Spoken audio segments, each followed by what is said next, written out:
اور آج یہ 12ویں مہینے میں جب لگایا جاتا ہے تو چرچ یہ پیغام دیتا ہے, کلیسیا یہ پیغام دیتی ہے, لوگوں کو یہ پیغام ملتا ہے, جہاں سے بات ختم ہو گئی تھی اب وہاں سے پھر بات شروع ہو گئی ہے. اور یہ درخت جو ہے یہ بتا رہا ہے کہ زندگی کا حیات کا درخت خداوند یسوع مسیح دنیا کے اندر آ گیا ہے. ہیلیلویا, اس پر ایمان لے آؤ.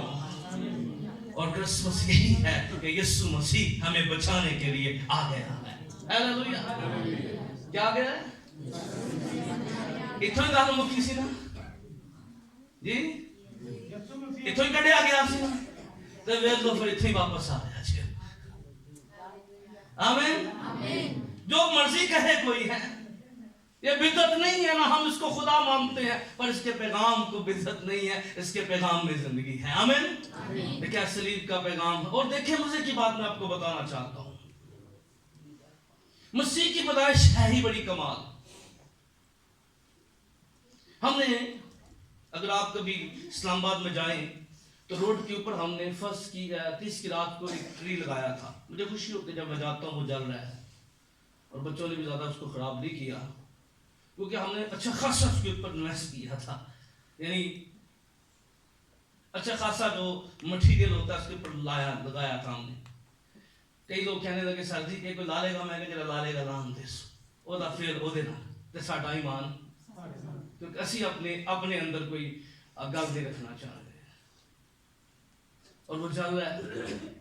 میں آپ کو جاتا ہوں, مجھے خوشی ہوتی ہے جب وزٹ کے لیے کبھی جاؤں تو روڈ کے اوپر یہ پیغام, یہ یاد رکھیے کرسمس ٹری جو ہے, یہ درخت جو ہے, یہ بتا رہا ہے, یہ کرسمس ٹری کے پیغام اس کے اندر یہ ہے, کیونکہ یہ جیسے بھی آیا, لیکن یاد رکھیے یہ اس کا آنا کہ بائبل مقدس میں, کیونکہ کلام مقدس میں درختوں کی تشبیہات استعمال کی گئی ہیں. کیا کی گئی ہیں؟ یا تو کلام میں ہوتی نا. اور پھر سب سے بڑی بات کیا کہ یسوع کے تنے سے کمبل پھوٹ نکلے گی. ہیلیلویا, خداوند یسوع مسیح کے بارے میں نبوت کی, اور ایک بارآور شاخ پیدا ہوگی. اس لیے یاد رکھیے صرف کرسمس ٹری لگانا نہیں ہے, اس کے ساتھ سیلفیاں نہیں بنانی, اس کے پیغام کو بھی سمجھنا ہے کہ بھئی جہاں سے بات ختم ہو گئی تھی, ہوا ایک درخت کی وجہ سے باغ عدن سے نکالی گئی, آدم میں ایک درخت کی وجہ سے خدا کی حضوری سے نکالا گیا تھا. اب یہ کرسمس ٹری جو ہے بتا رہا ہے کہ خداوند یسوع مسیح آ گیا ہے. ہیلیلویا, جو نکلے ہوئے ہیں, جو باہر ہیں, اب ان کو بلا رہا ہے.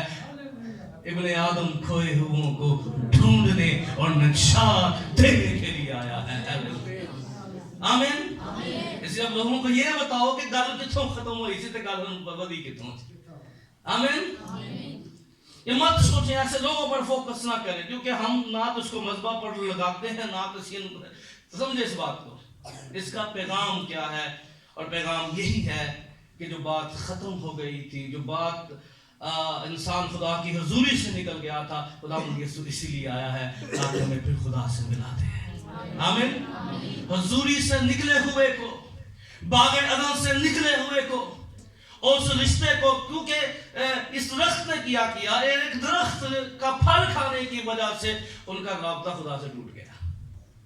پر خدا کا شکر ہو, یہ کرسمس ٹری بتا رہا ہے کہ ایک درخت پھل کھانے سے اگر رابطہ ٹوٹ گیا تھا, اب زندگی کا حیات کا درخت خداوند یسوع مسیح, جس سے آدم اور حوا کو باہر نکال دیا گیا تھا, کوئی اس میں سے کھا نہ سکے, اب خدا نے راستے کھول دیے ہیں. آؤ حیات کے درخت میں سے لو اور زندہ رہو, اور ہمیشہ کی زندگی پاؤ, اور کثرت کی زندگی پاؤ. ہیلیلویا. آمین. ایسی زندگی پاؤ جو نہ کبھی ختم ہونے والی ہے. ایسی زندگی کی طرف چلے جاؤ جو کبھی مٹے گی نہیں, بلکہ انسان مر بھی جائے گا تو بھی زندہ رہے گا, اور وہ حیات کا درخت خداوند یسوع مسیح ہے. پر اس درخت کے پاس آنے والوں کو کچھ کہا اپنے جامے دھوئیں, آؤ اپنے آپ کو خداوند کے پیش کریں. اب جو رشتہ ٹوٹ گیا تھا یہ درخت بتا رہا ہے, درخت سے بات ختم ہوئی تھی, اب خدا ٹری جو ہے, جب کرسمس ٹری جو ہے, یہ دنیا کے سامنے ایک پیغام ہے. آمین. کیا بات بن گئی ہے. آمین. اب ہم اس ٹری کی جانب نہیں, اب خدا کا کلام ہمیں 12ویں مہینے میں دعوت دیتا ہے, آؤ حیات کے درخت کی طرف آ جائیے. آمین. یسوع کے تنے سے جو شاخ پیدا اس کی طرف آ جائیے, اور خداوند یسوع مسیح پر ایمان لے آئیے. آئیے اپنے ہاتھوں کو اٹھائیے. اپنے آپ کو ہم خدا کے سامنے پیش کریں. ہمارا خدا زندہ خدا ہے. ہیلیلویا. یس